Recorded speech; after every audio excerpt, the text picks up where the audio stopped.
Firman Tuhan katakan di 2 Petrus 3 ayat 18, tetapi bertumbuhlah dalam kasih karunia. Kasih karunia itu gift, kasih karunia itu hadiah, kasih karunia itu sesuatu yang tidak layak kita terima, tetapi Tuhan, Dia yang memilikinya, yaitu Tuhan katakan engkau layak dan terimalah. Tetapi firman Tuhan katakan, tetapi bertumbuhlah dalam kasih karunia dan bertumbuhlah dalam pengenalan akan Tuhan kita Yesus Kristus. Karena ketika kita bertumbuh dalam kasih karunia, paradigma kita adalah kalau kasih karunia itu sesuatu yang enak-enak saja. Kasih karunia di pandangan kita adalah berkat, mujizat. Padahal firman Tuhan katakan penderitaan karena Kristus atau penderitaan bagi Kristus itu pun kasih karunia. Kita tahu ketika kita percaya kepada Tuhan Yesus menjadi Tuhan dan Juru Selamat pribadi, Yohanes 3 ayat 16 katakan, karena begitu besar kasih Allah kepada dunia ini, sehingga diberikanlah anaknya yang tunggal, sehingga barang siapa yang percaya, saudara dan saya, tidak akan binasa, melainkan beroleh hidup yang kekal. Kemudian orang akan berpikir, oh kalau hidup kekal itu kapan? Nanti kalau saya sudah mati, nanti kalau saya sudah naik ke surga, atau nanti kalau Tuhan sudah datang menjemput kita. Firman Tuhan katakan dalam Yohanes 17 ayat 3, kalau bisa ayat-ayatnya bisa ditampilkan, kita akan baca apa sih sebenarnya kehidupan kekal itu, siapa dan bagaimana kita dalam kehidupan kekal itu. Yohanes 17 ayat 3 katakan, inilah hidup yang kekal itu, yaitu bahwa mereka mengenal Engkau satu-satunya Allah yang benar dan mengenal Yesus Kristus yang telah Engkau utus. Katakan amin. Ternyata kehidupan kekal adalah bukan nanti, tetapi kehidupan kekal adalah ketika kita mengenal Dia, Tuhan satu-satunya Allah yang benar, dan mengenal Yesus Kristus Tuhan. Kalau kita bisa kenal Dia sebagai satu-satunya Allah yang benar, ternyata ada Allah-Allah lain yang bukan Allah yang benar. Makanya Tuhan katakan kita harus kenali Tuhan kita Yesus Kristus. Ketika kita mengenal Dia, kita sesungguhnya sedang berjalan dalam kekekalan. Katakan amin. Dan Hosea 4 ayat 6 katakan, umatku. Umat siapa? Umat Tuhan. Kunya huruf besar. Umatku binasa karena tidak mengenal Allah. Ternyata umat Tuhan, siapa umat Tuhan di tempat ini? Kita semua umat Tuhan. Dan umat Tuhan bisa binasa kalau kita tidak mengenal Allah. Banyak orang berpikir ketika kita yang kita tahu Tuhan itu cuma sekedar berkat dan mujizat, ketika Tuhan izinkan pencobaan, Tuhan izinkan tantangan datang dalam hidup kita, kita akan segera berkata Tuhan jahat. Saudara tahu ketika Tuhan masuk ke menjelang Dia naik ke kayu salib, ketika Dia masuk ke Yerusalem, Dia dimuliakan, Dia dielulukan, diberi karpet merah, Dia naik ke atas seekor keledai dan dimuliakan. Orang-orang berkata, Hosana, Hosana anak Daud, mulialah namamu. Hosana artinya adalah Engkaulah sumber pertolongan. Kalau saudara baca ceritanya di Lukas 19 ayat 37 dikatakan mereka memuliakan Yesus, mereka mengeluh-ngeluhkan Yesus karena apa? Karena mereka tahu segala mujizat yang telah dibuat oleh Yesus. Lukas 19 ayat 37-nya katakan seperti ini saudara. Ketika Yesus dekat Yerusalem, di tempat jalan menurun dari Bukit Zaitun, mulailah semua murid yang mengiringi Dia bergembira dan memuji Allah dengan suara nyaring oleh karena segala mujizat yang telah mereka lihat. Mereka berkata, diberkatilah Dia, Hosana anak Daud. Mereka memuliakan Yesus karena mereka dengar cerita tentang Yesus, karena Yesus buat mujizat. Nah, mereka berpikir orang-orang di Yerusalem bahwa Yesus hari itu kembali ke Yerusalem. Mereka berpikir Yesus akan buat mujizat yang dahsyat. Mereka berpikir, oh kalau kami pernah dengar Yesus membuat 5 roti 2 ekor ikan, memberi makan 5.000 orang. Yesus menyembuhkan semua orang sakit. Yesus melepaskan orang yang terikat. Mereka berpikir di Yerusalem besok Yesus akan buat mujizat yang dahsyat. Itu hari Minggunya. Dan saudara tahu apa yang terjadi di hari Seninnya? Di hari Seninnya Yesus datang ke bait Allah dan diobrak-abrik bait Allah. Dia hancurkan dan dia berkata, rumahku adalah rumah doa, tetapi hari ini engkau membuat menjadi sarang penyakit. Mereka mulai lihat, mana mujizatnya, mana berkatnya. Kok Yesusnya marah-marah? Kok Yesusnya rusak bait Allah? Mereka mulai berpikir, apakah dia Mesias? Hari Selasanya apa yang Yesus lakukan? Yesus pagi-pagi dia berjalan di pinggir jalan dan dikatakan dia lapar, dan dia menemukan sebuah pohon ara. Dan dia berharap pohon ara itu ada buahnya. Ketika didapati pohon ara itu tidak berbuah, Yesus marah dan mengutuk pohon ara itu di depan orang banyak. Pohon ara adalah gambaran orang Israel, dan kita adalah orang Israel rohani. Tuhan mau kalau kita sudah diterima oleh Dia, pohon ara itu sudah diberikan yang terbaik oleh Tuhan. Tuhan mau ada buahnya. Dan pohon ara itu dikutuk oleh Tuhan. Orang banyak ini mulai berpikir, masa Yesus yang gak buat mujizat, pohon ara saja dikutuk, jangan-jangan besok saya dikutuk. Mereka mulai berubah lagi tentang Yesus. Itu hari Selasanya. Hari Rabunya Yesus turun ke kota dan dia dapati ahli Taurat orang Farisi, dan dia berkata dengan keras, celakalah engkau hai ahli Taurat dan orang Farisi, rupamu seperti putih seperti salju, engkau seperti di kuburan yang di depannya putih tetapi di dalamnya bangkai berbau busuk. Ahli Taurat dikatakan seperti itu. Dan dia berkata, engkau membawa orang datang kepadamu tapi tidak kepada Tuhan. Itu di depan orang banyak. Kok Yesus malah seperti itu? Dan kemudian di hari Kamisnya Yesus naik ke bukit dan dia berkata kepada Yerusalem, oh Yerusalem, Yerusalem, berapa banyak nabi yang telah engkau bunuh Yerusalem. Dan aku berkata pada hari ini, pada satu hari engkau akan dihancurkan dan tidak ada satu batu yang berdiri di atas batu lain. Mereka berubah karena mereka harap Yesus itu buat mujizat. Mereka elulukan Yesus itu, tinggikan dan berkata hosana. Mereka pikir Yesus buat mujizat yang hebat dan dahsyat, karena Yerusalem adalah kota tempat Tuhan. Tapi ternyata Tuhan mengajar dengan keras, Tuhan berkata dengan keras, dan mereka gak bisa terima. Sehingga pada hari Kamis malam dia ditangkap, dan kemudian dia disidang dengan tidak adil. Dan Pilatus kemudian berkata, aku tidak menemukan kesalahan pada orang ini. Dan ada adat orang Yahudi, di hari Paskah mereka pemimpin Yahudi, pemimpin kota bisa membebaskan satu penjahat. Dan hari itu dia berpikir, orang ini satu-satunya cara untuk aku membebaskan dia adalah aku tampilkan dua orang jahat, kemudian rakyat memilih di mana rakyat bisa memutuskan untuk membebaskan salah satunya. Kemudian ditampilkanlah Yesus, dan kemudian dibawalah seorang yang namanya Yesus Barabas. Namanya Barabas itu Yesus Barabas. Ada dua Yesus, Yesus Barabas dan Yesus dari Nazaret.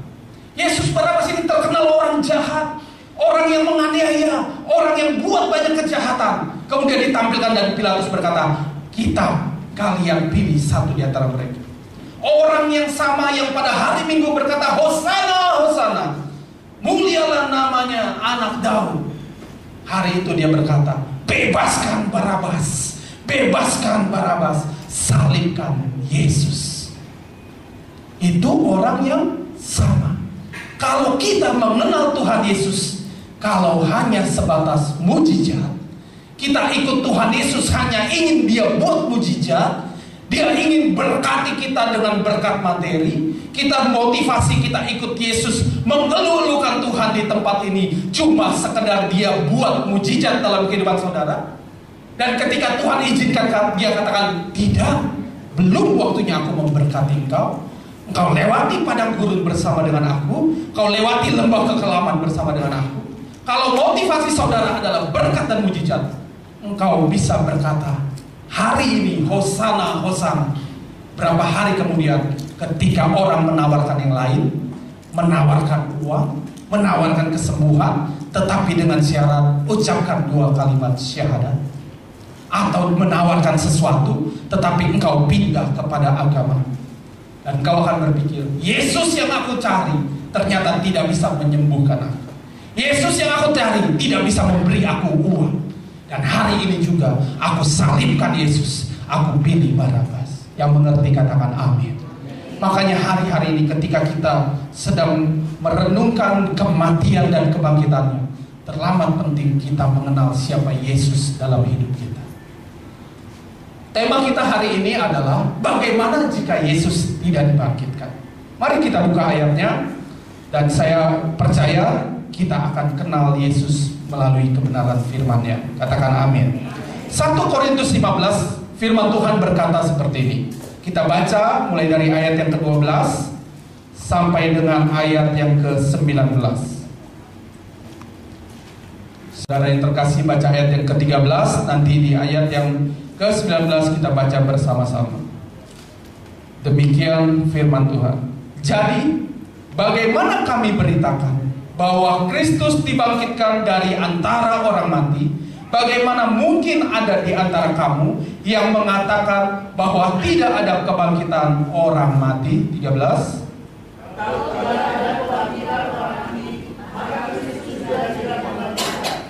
Tetapi andai kata Kristus tidak dibangkitkan, maka sia-sialah pemberitaan kami dan sia-sialah juga kepercayaan kamu.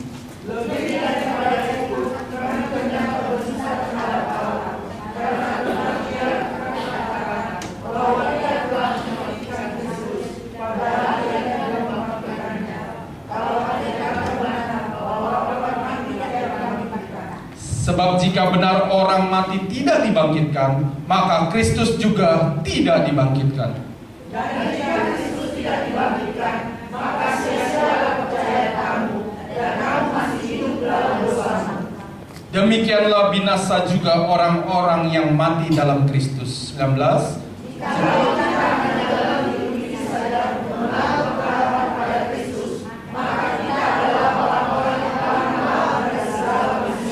Katakan amin. Firman Tuhan menjelaskan dengan sangat jelas, kalau Kristus, kalau Yesus yang kita percaya bahwa Dia adalah Tuhan dan Juru Selamat pribadi kita, yang kita percaya bahwa Dia adalah Mesias yang hidup, itu tidak dibangkitkan. Apa yang terjadi dengan kita? Firman Tuhan di ayat 14 katakan, kalau Dia tidak bangkit, sia-sialah pemberitaan kami dari sisi pemberi berita, dan sia-sialah juga kepercayaan kamu. Percuma kita percaya Dia kalau Dia tidak bangkit. Dan ayat 17 katakan, kalau Yesus tidak dibangkitkan, maka sia-sialah kepercayaan kamu, dan kamu masih hidup dalam dosa. Kalau Yesus tidak dibangkitkan, Dia adalah kalah di dalam maut, dan kita tetap di dalam dosa, dan upah dosa adalah maut. Dan ayat 19 yang katakan, kalau Yesus tidak dibangkitkan, maka kita adalah orang yang paling malang dari segala manusia. Kalau Dia nggak bangkit, kita orang yang paling malang, kita orang yang paling kasihan, karena kita percaya sesuatu yang salah. Kita hidup mempercayai sesuatu yang bukan Dia yang adalah Mesias. Tetapi firman Tuhan katakan juga di 1 Korintus 15 ayat 32, Paulus berkata seperti ini, ayat 32-nya. Jika orang mati tidak dibangkitkan, maka marilah kita makan dan minum besok, sebab besok kita mati. Kalau Yesus tidak dibangkitkan, kita akan hidup seperti orang-orang yang tidak punya pengharapan. Orang tidak punya pengharapan itu apa? Kita ada hari ini, ya kita pesta, kita makan minum, kita foya-foya, besok kita mati. Karena kalau Yesus tidak bangkit, kita pasti mati. Kita tidak punya pengharapan. Kalau Yesus tidak bangkit, kita tidak akan pernah berpikir tentang keselamatan. Kita tidak akan pernah berpikir tentang kebangkitan. Kita tidak akan pernah berpikir bahwa kita hidup punya tujuan. Dan Tuhan buat janji dalam hidup kita. Tuhan mau kita mengerti kalau Dia tidak bangkit. Dan kebenarannya adalah 1 Korintus 15 ayat 20 firman Tuhan katakan, tetapi yang benar ialah bahwa Kristus telah dibangkitkan dari antara orang mati sebagai yang sulung dari orang-orang yang telah meninggal. Katakan amin. Kita beri kemuliaan buat Tuhan. Kebenarannya adalah Kristus dibangkitkan dari antara orang mati dan Dia menjadi yang sulung buat kita. Ayat 21-nya katakan seperti ini. Sebab sama seperti maut telah datang karena satu orang manusia. Siapa itu? Adam dan Hawa. Ketika Adam dan Hawa jatuh dalam dosa, semua manusia kehilangan kemuliaan Allah, dan upah dosa adalah maut. Dan firman Tuhan katakan, sama seperti maut datang karena satu orang manusia, demikian juga kebangkitan orang mati datang karena satu orang manusia, dan Dia adalah Yesus Kristus Tuhan. Ayat 22-nya katakan, karena sama seperti semua orang mati dalam persekutuan dengan Adam, demikian pula semua orang akan dihidupkan kembali dalam persekutuan dengan Kristus. Katakan amin. Ketika kita percaya Kristus sekarang, kita yakin bahwa kita mati dan bangkit dan dihidupkan. Tuhan mau kita percaya. Tetapi pertanyaannya, kalau soal bagaimana jika Yesus tidak bangkit, kita bisa menjawab dengan yakin bahwa Yesus bangkit. Ketika pertanyaan datang bagaimana jika Yesus tidak bangkit, kita juga sudah tahu bahwa kita menjadi orang-orang paling malang. Percuma sia-sia kepercayaan kita menjadi orang yang hari ini makan minum dan besok mati. Tetapi pertanyaannya yang lebih penting adalah, kalau kita sudah yakin Yesus bangkit, so what? Lalu apa gitu ya? Kalau Yesus sudah bangkit, tujuannya apa? Apakah Yesus bangkit sekedar menunjukkan bahwa Dia mengalahkan maut? Apakah Yesus bangkit sekedar menunjukkan bahwa Dia menggenapi nubuatan-nubuatan dalam hidupnya? Yesus bangkit punya tujuan. Dan tujuan yang Yesus mau selesaikan ketika Dia bangkit selama 40 hari dan sebelum Dia naik ke surga, Dia mau membereskan segala hal yang belum beres ketika Dia mati di atas kayu salib. Saudara tahu ketika Dia mati, semua orang menilai Dia bukan Mesias. Ketika Dia mati, semua orang menilai Dia orang yang kalah, bahkan tidak bisa menolong dirinya sendiri. Orang mulai memperolok Dia. Kalau benar Engkau anak Allah, turun dari salib itu. Semua orang berkata seperti itu. Bahkan murid-muridnya sudah tidak bisa lagi mengakui Dia sebagai guru, apalagi Tuhan. Petrus, murid yang paling dekat, 3 kali dia menyangkal, oh aku gak kenal sorry, ini siapa saya bukan murid. Dan semua di luar murid berkata, bebaskan Barnabas, salibkan dia. Yang penting ketika Yesus bangkit, Dia mau membereskan hal yang belum beres. Saudara yakin percaya Dia bangkit? Tapi apakah sudah beres bahwa saudara kenal Dia dengan kuasa kebangkitannya? Atau ya udah Dia bangkit, nanti tahun depan Dia bangkit lagi, pasca lagi gitu ya? Tuhan mau membereskan hal ini, makanya Dia bangkit.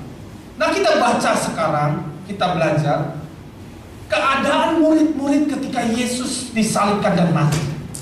Apakah mereka punya iman untuk tetap percaya? Dan kita baca Yohanes 20. Mungkin Handi bisa bantu saya baca ayat yang pertama sampai dengan ayat yang ke-10, supaya kita tahu keadaan murid.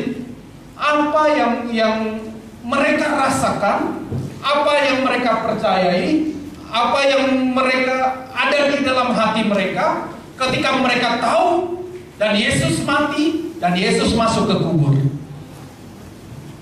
Silakan. Yohanes 20 ayat 1 sampai 10. Kebangkitan Yesus. Pada hari pertama minggu itu, pagi-pagi benar ketika hari masih gelap, pergilah Maria Magdalena ke kubur itu dan ia melihat bahwa batu telah diambil dari kubur. Ia berlari-lari mendapatkan Simon Petrus dan murid yang lain yang dikasihi Yesus, dan berkata kepada mereka, "Tuhan telah diambil orang dari kuburnya, dan kami tidak tahu di mana ia diletakkan." Maka berangkatlah Petrus dan murid yang lain itu ke kubur. Keduanya berlari bersama-sama, tetapi murid yang lain itu berlari lebih cepat daripada Petrus, sehingga lebih dulu sampai di kubur. Ia menyenguk ke dalam dan melihat kain kapan terletak di tanah, akan tetapi ia tidak masuk ke dalam. Maka datanglah Simon Petrus juga menyusul dia dan masuk ke dalam kubur itu. Ia melihat kain kapan terletak di tanah, sedang kain pelu yang tadinya ada di kepala Yesus tidak terletak dekat kain kapan itu, tetapi agak di samping di tempat yang lain dan sudah tergulung. Maka masuklah juga murid yang lain, yang lebih dahulu sampai di kubur itu, dan ia melihatnya dan percaya. Sebab selama itu mereka belum mengerti isi kitab suci yang mengatakan bahwa ia harus bangkit dari antara orang mati. Lalu pulanglah kedua murid itu ke rumah. Amin. Terima kasih, Andi. Jadi ceritanya ketika Yesus itu sudah mati dan dimasukkan ke dalam kubur, Maria dan Magdalena mereka pergi ke kubur itu, mereka mau melihat kubur Yesus. Dan ketika mereka sampai, mereka lihat batu itu sudah terguling. Batu itu sudah pindah tempatnya. Kemudian mereka berpikir, dan ada murid yang lain berkata bahwa mayat Yesus sudah dicuri orang. Mayat Yesus diambil, ada orang yang mengambil dan kami tidak tahu ditaruh di mana. Mereka masuk kemudian mendapati kain kapan dan kain pelu. Nah, di ayat ke-8 dikatakan bahwa maka masuklah juga murid yang lain yang lebih dahulu sampai di kubur itu dan melihatnya dan percaya. Mereka percaya, melihat dan percaya. Mereka percaya Yesus bangkit, atau mereka percaya Yesus dicuri orang. Mereka percayanya bahwa Yesus dicuri orang. Karena di ayat 9 dikatakan mereka belum mengerti, dan mereka sama sekali tidak mengerti dan tidak percaya bahwa Yesus harus bangkit dari antara orang mati. Dan dikatakan di ayat ke-10, ya sudah hilang, mereka pulang.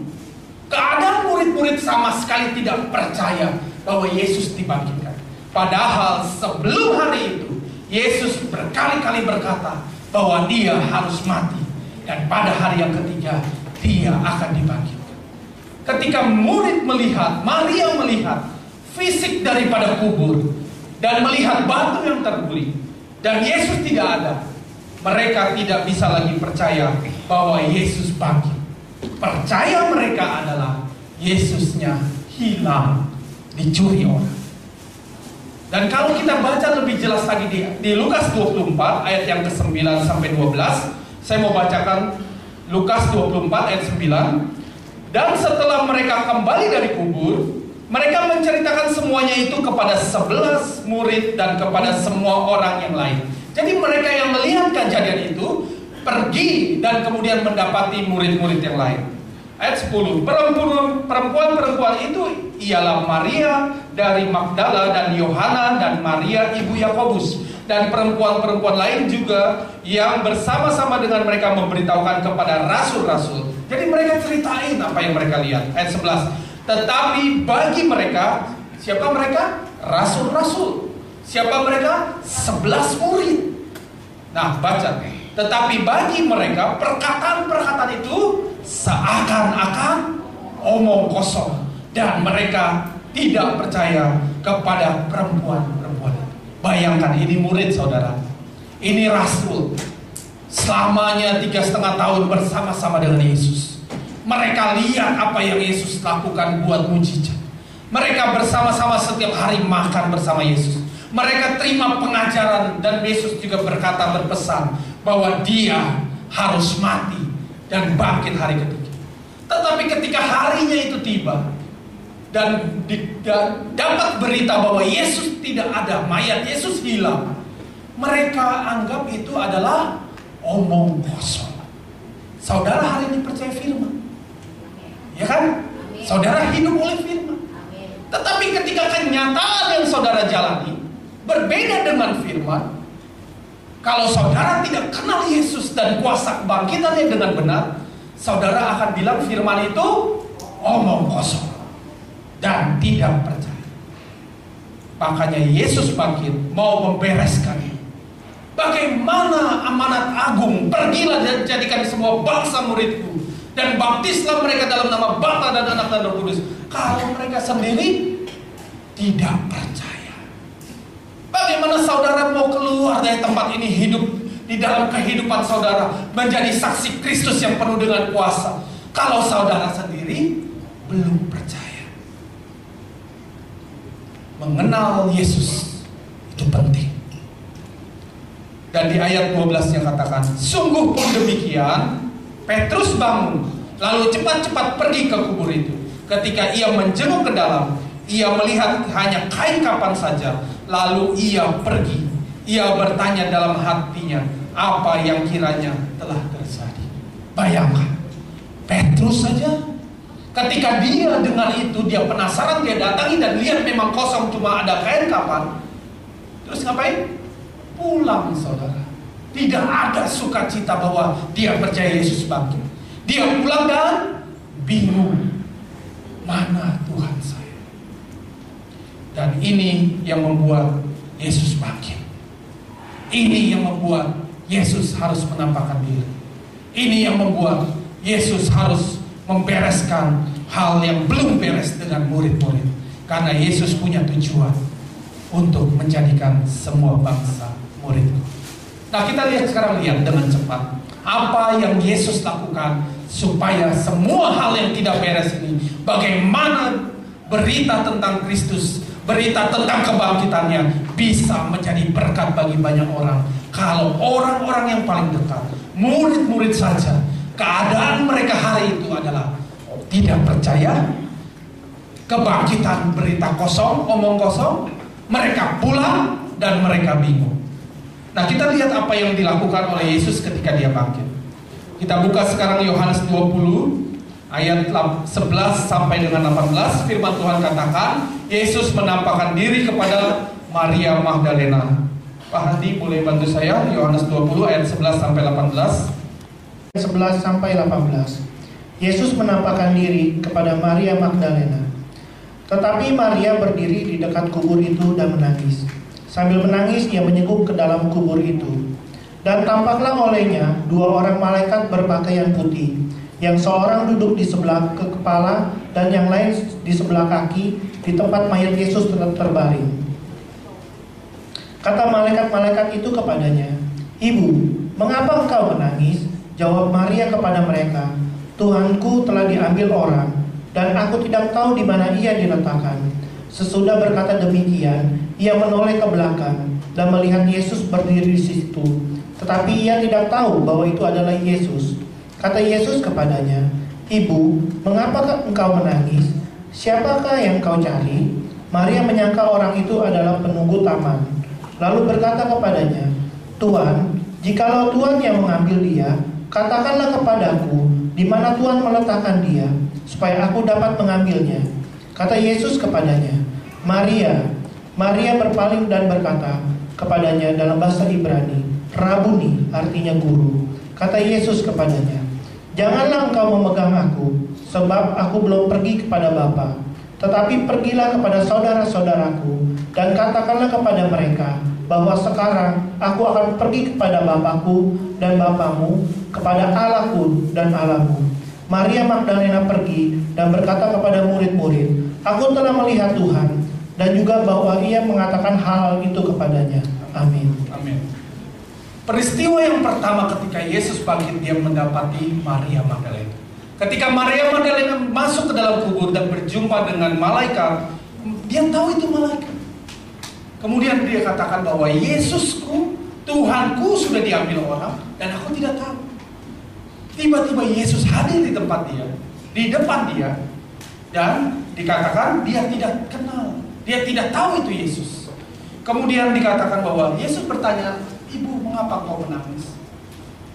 Dan dia tidak kenal siapa Yesus. Dia bisa melihat, dan dia bahkan berkata, Yesus dikenali sebagai penunggu taman, penjaga taman, juru kunci kuburan, saudara. Tanpa pengenalan akan Tuhan, kita tidak bisa kenal sekalipun Yesus hadir di depan kita. Sampai satu ketika di ayat 14, Yesus memanggil namanya. Di ayat 14 ya dikatakan bahwa ketika Yesus ada, dia noleh, dia lihat itu Yesus, dia nggak kenal. Tetapi ketika di ayat 16 dikatakan Maria, kemudian Maria berpaling dan dia mengenal bahwa itu adalah Yesus, dan dia berkata, Rabu. Yang Tuhan mau lakukan ketika dia bangkit yang pertama adalah dia membereskan mata, dia membereskan pendengaran kita, dia akan memanggil nama kita. Dia kenal semua nama di antara kita. Dan ketika dia memanggil nama kita, dia buka pendengaran kita, sehingga kita bisa mendengar dan kita kenal siapa Yesus. Yang Tuhan mau bereskan ketika dia bangkit, dia mau kita mendengar suara gembala, dan domba yang baik mengenal suara gembalanya. Tuhan mau bereskan dan Tuhan mau buka pendengaran. Dia akan memanggil semua nama kita, dan dia mengenal kita dengan benar. Dan Yesus lakukan itu buat Maria. Yang kedua, kalau yang pertama pendengaran, yang kedua kita baca Lukas 24. Kalau saudara baca di Lukas 24 ayat 13-35, itu ada satu cerita. Kita nggak usah baca ayatnya. Itu cerita adalah perikopnya berjudul Yesus menampakkan diri di jalan ke Emmaus. Jadi kemudian peristiwa ada dua orang murid, ketika mereka mendengar Yesus hilang dan Yesus tidak ada lagi, mereka pulang ke Emmaus. Mereka dalam perjalanan pulang untuk kembali ke kotanya. Dan di sepanjang jalan kemudian mereka bercerita, berngobrol dan menggosip tentang berita mayat Yesus hilang. Kemudian ceritanya, tiba-tiba di ayat 15 itu, ketika mereka sedang berjalan, Yesus hadir di antara mereka. Dan Yesus bertanya, kalian sedang bicara tentang apa? Dan mereka bilang, apakah engkau satu-satunya orang asing di kota ini yang tidak pernah mendengar berita tentang mayat Yesus hilang? Kemudian Yesus datang ke situ dan mereka berbicara, tetapi ayat 15 katakan, tetapi ada sesuatu yang menghalangi mata mereka sehingga mereka tidak dapat mengenal dia. Yesusnya hadir, dua orang ini berjalan ngobrol bersama-sama, tetapi mereka nggak bisa kenal Yesus. Dan sampai kemudian dalam satu titik Yesus katakan, aku mau jalan, aku mau pulang, aku mau lanjutkan perjalanan, kalian teruskan. Tapi karena perjalanan itu mereka penasaran dengan Yesus, kemudian Yesus diajak ke tempat mereka untuk makan bersama. Dan ketika mereka makan bersama, Yesus memecahkan roti. Dan ketika Yesus memecahkan roti, mereka baru sadar dan mengenal bahwa itu adalah Yesus. Lukas 24 ayat 25-nya katakan seperti ini. Lalu Yesus berkata kepada mereka, hai kamu orang bodoh, betapa lambannya hatimu sehingga kamu tidak percaya segala sesuatu yang telah dikatakan para nabi. Bukankah Mesias harus menderita semuanya itu untuk masuk ke dalam kemuliaannya? Lalu ia menjelaskan kepada mereka apa yang tertulis tentang dia dalam seluruh kitab suci, mulai dari kitab Musa dan segala kitab nabi-nabi. Ketika Yesus memecahkan roti, penglihatan mereka, mata mereka yang tadinya sesuatu menyelubungi mereka, Tuhan bukakan. Yang kedua, ketika Yesus bangkit mendapati murid, yang Yesus mau bereskan adalah penglihatan mereka. Tuhan mau bukakan mata rohani kita, sehingga kita bisa percaya kehadiran Yesus selalu menyertai kita. Yang pertama terhadap Maria, Tuhan mau bukakan pendengaran rohani kita, sehingga kita bisa duduk diam dan mendengarkan kebenaran firman, suara gembala dalam hidup kita. Lewat firman yang keluar, ketika dia memanggil nama kita, kita akan mengenal dia. Dan yang kedua, bereskan mata. Dia mau lepaskan selubung, sehingga mata kita bisa melihat apa Yesus hadir di depan kita. Itu yang kedua, saudara. Dengan cepat yang ketiga, Lukas 24 ayat 36, kemudian Yesus menampakkan diri dalam penampakan kebangkitannya yang ketiga adalah Yesus menampakkan diri kepada semua murid. Perikopnya Lukas 24 ayat 36. Kemudian Yesus ada ketika murid-murid sedang berkumpul, firman Tuhan katakan, dan mereka sedang berbicara satu dengan yang lain, tiba-tiba Yesus hadir di tengah mereka. Dan Yesus berkata, damai sejahtera bagimu. Tetapi ayat 37 katakan, kita baca Lukas 24 ayat 37. Ayat 36 ya. Dan sementara mereka bercakap-cakap tentang hal-hal itu, Yesus tiba-tiba berdiri di tengah mereka dan berkata kepada mereka, damai sejahtera bagimu. Mereka terkejut dan takut dan menyangka bahwa mereka melihat hantu. Yang ketiga, Yesus hadir di antara semua murid, dan ketika Yesus hadir dan berkata damai sejahtera bagimu, mereka tidak bisa mengenal itu Yesus. Dan mereka menyangka Yesus adalah hantu. Begitu juga kehidupan kita. Apa yang Yesus mau bereskan dengan ini? Sehingga ketika Yesus hadir di dalam keluarga kita, kita nggak bisa percaya. Dan kita pikir itu adalah hantu. Repot Tuhan jadi hantu. Dan kemudian dikatakan ayat 41-nya, ketika mereka belum percaya, karena girangnya dan masih heran, jadi Yesus tuh tunjukkan, ini loh tanganku yang berlubang paku, ini loh lumbungku yang berlubang paku. Kau lihat sendiri bahwa aku ini dia yang hidup dan bangkit. Kemudian dikatakan, berkatalah Yesus kepada mereka, adakah padamu makanan di sini? Lalu mereka memberikan kepadanya sepotong ikan goreng. Ia mengambilnya dan memakannya di depan mata mereka. Apa yang Yesus lakukan? Yesus makan ikan di depan mereka. Karena Yesus tahu pikiran mereka. Mereka pikir Yesus hantu. Dan dia sedang menunjukkan bahwa hantu gak bisa makan. Yesus sampai lakukan seperti itu. Yesus tunjukkan, kalian ada ikan, aku mau minta sepotong. Kalian punya makanan, kemudian dia makan. Dia sedang menunjukkan bahwa aku benar-benar hidup dan benar-benar bangkit.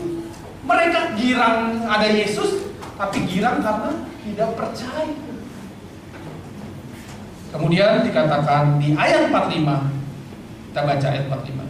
Ini yang Yesus mau lakukan ketika dia bangkit. Lalu Yesus membuka pikiran mereka sehingga mereka mengerti kitab suci. Kalau yang pertama tadi dibuka pendengaran, yang kedua dibuka mata, yang ketiga Tuhan Yesus dia bangkit untuk membuka pikiran murid-murid. Kalau tidak dibuka pikiran kita tidak akan mengerti isi kitab suci. Kalau tidak dibuka pikiran kita akan terus mengenal Yesus adalah hantu. Tuhan mau kita mengerti tentang dia. Dan kita buka sekarang Yohanes 20, kita bandingkan kejadian yang dicatat oleh Yohanes. Yohanes 20 ayat 20 katakan seperti ini. Dan sesudah berkata demikian, ia menunjukkan tangannya dan lambungnya kepada mereka. Murid-murid itu bersukacita ketika mereka melihat Tuhan. Maka kata Yesus sekali lagi, damai sejahtera bagi kamu. Sama seperti Bapa mengutus aku, demikian juga sekarang aku mengutus kamu. Ketika Tuhan sudah membukakan pikiran kita menjadi pikiran Kristus, kita baru layak menjadi orang-orang utusan. Dan dikatakan ayat 22-nya, dan sesudah berkata demikian, ia mengembusi mereka dan berkata, terimalah Roh Kudus.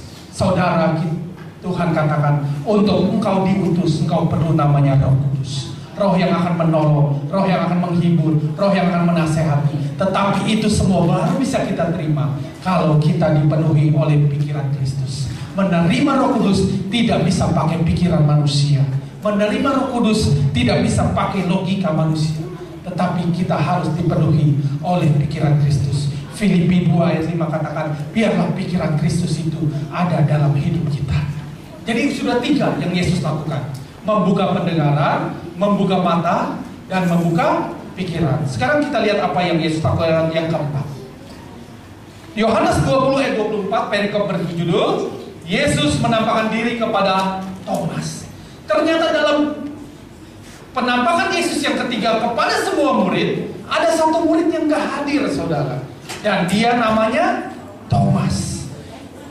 Mungkin Thomas gak hadir ke sana karena dia merasa putus asa.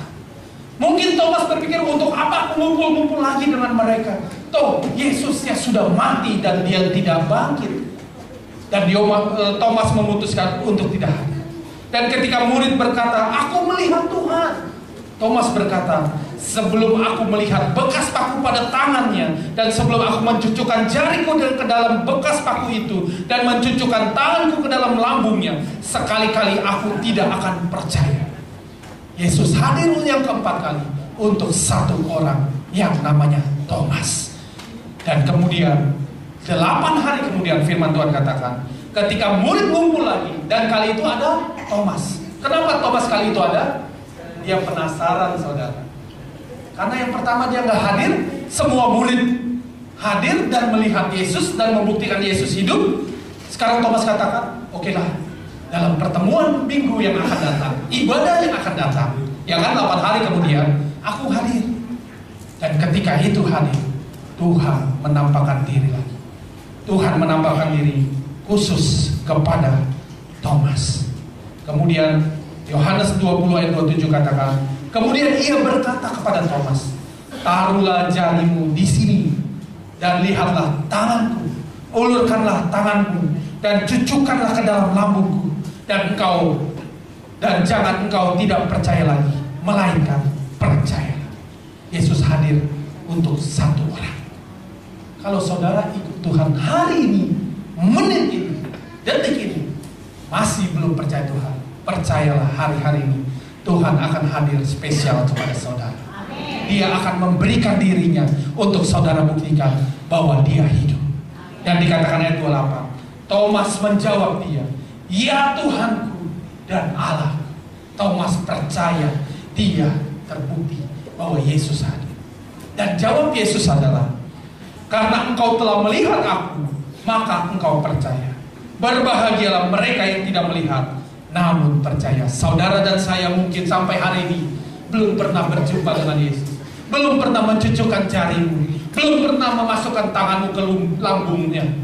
Tetapi Tuhan katakan, kita adalah orang-orang berbahagia. Sekalipun tidak melihat, kita percaya. Kita beri kemuliaan buat Tuhan. Tuhan senang dengan Thomas. Tuhan tidak marah dengan orang yang belum percaya. Justru dia akan hadir memberikan dirinya supaya kita percaya. Tetapi Tuhan lebih senang, dan Tuhan katakan engkau lebih berbahagia kalau engkau percaya sekalipun tidak melihat. Yang terakhir saudara, kemudian ceritanya Yesus sudah menampakkan diri kepada sebuah murid. Yesus sudah membuka pendengaran, penglihatan, pikiran. Yesus juga sudah datangi orang yang seperti Thomas. Kemudian kenyataannya apa? Apakah kemudian murid-murid jadi bergairah? Apakah murid-murid besoknya langsung pergi menginjil? Apakah murid-murid besoknya langsung melakukan apa yang Tuhan perintahkan? Ternyata tidak. Firman Tuhan katakan, kita baca di Yohanes 21 ayat yang pertama sampai 14. Firman Tuhan katakan ternyata mereka kemudian kembali kepada kehidupan mereka sebelumnya. Kita baca ya. Yohanes 21, mungkin Handi bisa bantu saya. Yohanes 21 ayat 1 sampai 14. Ini kenyataannya saudara. Sudah melihat Yesus bangkit, sudah membuktikan, Tuhan sudah buka pikiran, penglihatan dan pendengaran. Kemudian kenyataannya, Yesus katakan, aku perlu menampakkan diri satu kali lagi, karena melihat kenyataan seperti ini. Kalian sudah percaya, kita sudah mengaku Tuhan, kita sudah dibaptis, terus apa? Itu. Nah ini yang terjadi saudara. Yohanes 21 ayat 1 sampai 14. Yesus menampakkan diri kepada murid-muridnya di pantai Danau Tiberias. Kemudian Yesus menampakkan diri lagi kepada murid-muridnya di pantai Danau Tiberias, dan ia menampakkan diri sebagai berikut. Di pantai itu berkumpul Simon Petrus, Thomas yang disebut Didimus, Nathanael dari Kana yang di Galilea, anak-anak Zebedeus, dan 2 orang murid yang lain. Kata Simon Petrus kepada mereka, aku pergi menangkap ikan. Kata mereka kepadanya, kami pergi juga kepada engkau. Mereka berangkat lalu naik ke perahu, tetapi malam itu mereka tidak menangkap apa-apa. Sampai di sini dulu. Jadi ceritanya, sesudah peristiwa mereka melihat Yesus bangkit, kemudian Petrus berpikir, ya Yesusnya sudah bangkit, kita sudah percaya, ya sudah. Kemudian kita harus buat apa? Dan mereka mulai berpikir, sekarang Yesus sudah enggak bersama-sama dengan kita. Dan yang kita perlu adalah kita punya kehidupan, kita punya pendapatan, kita punya penghasilan. Dan satu-satunya adalah kita kembali kepada kehidupan yang lama. Petrus memutuskan mereka kembali jadi nelayan lagi. Murid-murid yang lain melihat Petrus yang paling senior memutuskan hal itu. Dan kemudian mereka pergi mencari ikan, cari duit dulu. Ya udah, Yesus sudah bangkit, ya sudah. Kita sudah Kristen, ya sudah. Sekarang kita yang penting cari uang lagi. Kita tinggalkan itu, nanti dululah. Nanti hari Minggu aja kita ke gereja. Yang penting sekarang kita cari duit. Dan itu dilakukan. Mereka berusaha keras. Dan firman Tuhan katakan, mereka tidak mendapati apa-apa. Dan di ayat keempat dikatakan, ketika hari mulai siang, Yesus berdiri di pantai. Akan tetapi murid-murid itu tidak tahu bahwa itu adalah Yesus. Lihat saudara, kembali ketika fokus kita sudah berjumpa dengan Yesus yang bangkit. Kemudian fokus kita bukan kepada Yesus, tetapi kepada kehidupan, pendapatan, perut kita, keuangan kita.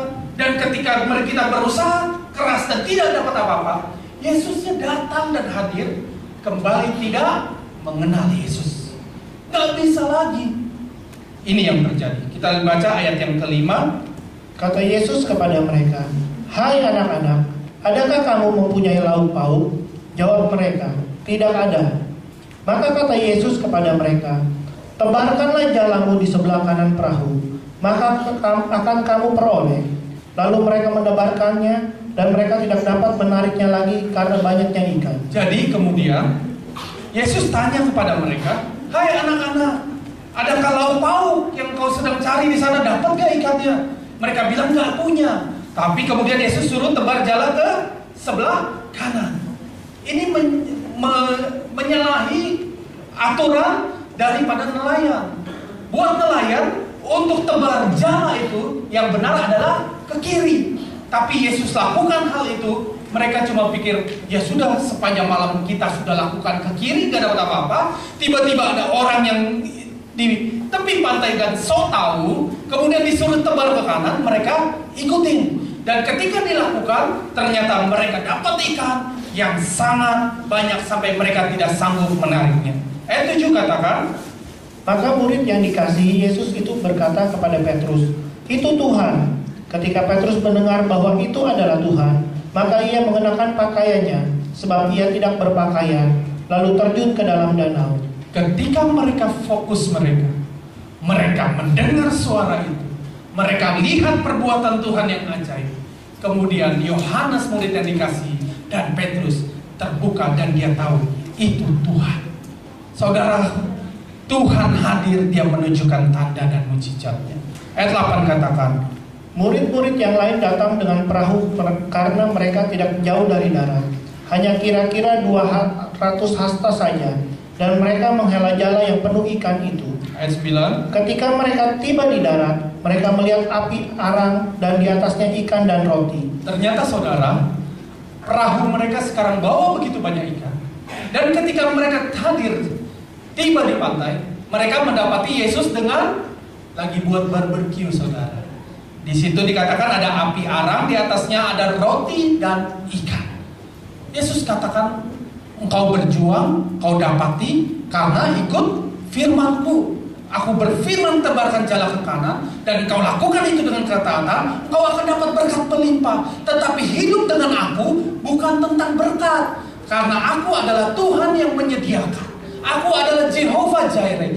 Di sini aku sudah sediakan, ada ikan, ada roti, ada api arang yang Dia siapkan. Kalau kita ikut Tuhan, jangan pernah kita fokusnya kepada berkat dan mujizat, tapi percaya Dia sanggup menyediakan. Roti dan ikan itu Dia bisa sediakan. Tetapi kalau engkau mau lakukan sesuatu, ikuti firman-Ku dan engkau akan menikmatinya.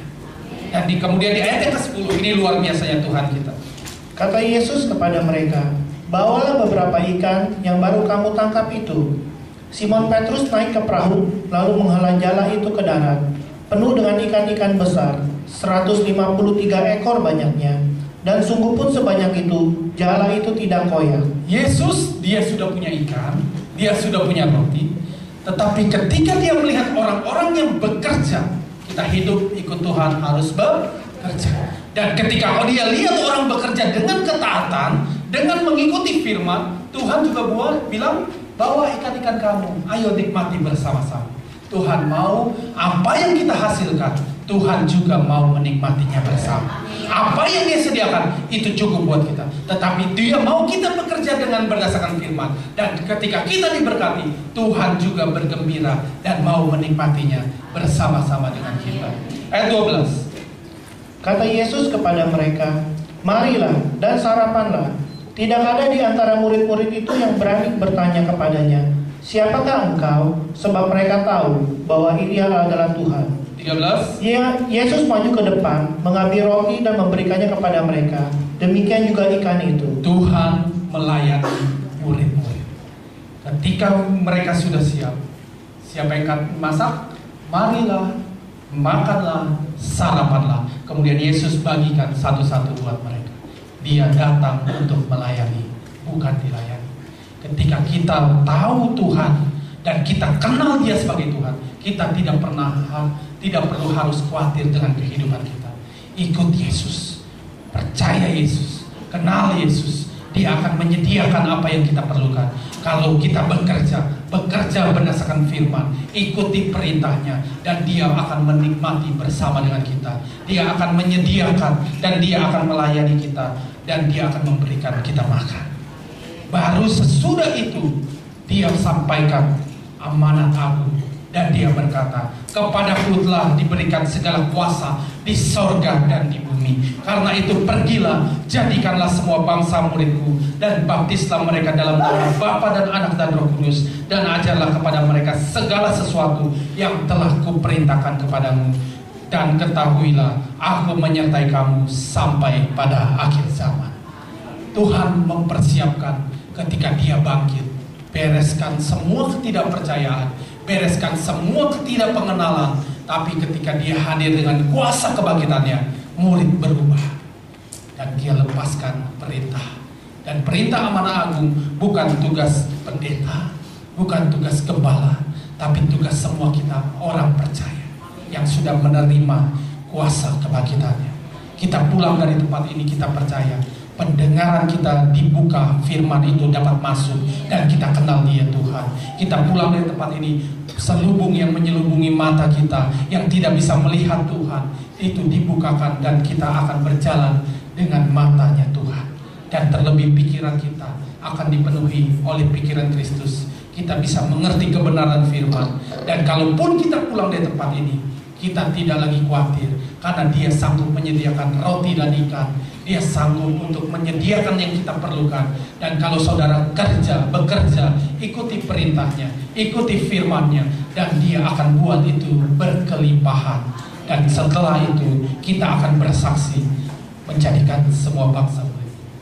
Kesimpulannya adalah, kalau kita tidak mengalami pengalaman kebangkitan Tuhan, kita tidak akan percaya Dia bangkit. Kalau kita tidak mengalami pengalaman kebangkitan Tuhan, kita akan tetap melihat Dia menjadi Tuhan yang hilang dan dicuri orang. Tetapi ketika kita mengalami kebangkitan Tuhan, kita menjadi pelaku amanat agung. Mari saya undang kita semua bangkit berdiri. Dan satu hal ayat yang terakhir saya mau bacakan di Yohanes 20 ayat 23. Ketika Tuhan menghembusi Roh Kudus, Dia berfirman seperti ini. Yohanes 20:23. Jikalau kamu mengampuni dosa orang, dosanya diampuni. Dan jikalau kamu menyatakan dosa orang tetap ada, dosanya tetap ada. Kalau saudara kenal Tuhan, Tuhan berikan kepada kita kekuatan, kemampuan untuk mengampuni orang lain. Dan di samping itu ada kuasa, ada otoritas. Kalau kita tidak mengampuni orang lain, dosanya tetap ada. Siapakah kita? Tuhan saja mau mengampuni kita. Apakah kita tidak mau mengampuni orang lain? Tanda yang pertama, orang mengenal kebangkitan Yesus. Kita punya hati yang selalu mau mengampuni orang lain. Karena kita tahu kita juga adalah produk hasil dari orang, dari Yesus yang sudah mengampuni, dari orang yang telah diampuni. Biarlah pada hari ini kita percaya Dia sudah bangkit. Kita tahu kalau dia tidak bangkit, sia-sialah kita. Percuma kita percaya firman, percuma kita ke gereja, kita orang yang paling malam. Tetapi ketika dia bangkit, kita tahu dia betul punya tujuan, yaitu kita diperlengkapi, kita dipulihkan, kita bisa mengenal dia dengan benar. Dan ketika kita berjalan dengan dia, kita tidak khawatir, kita tidak takut dengan kehidupan ini, karena dia sanggup menyediakan apa yang kita perlukan. Mari kita tundukkan kepala, kita naikkan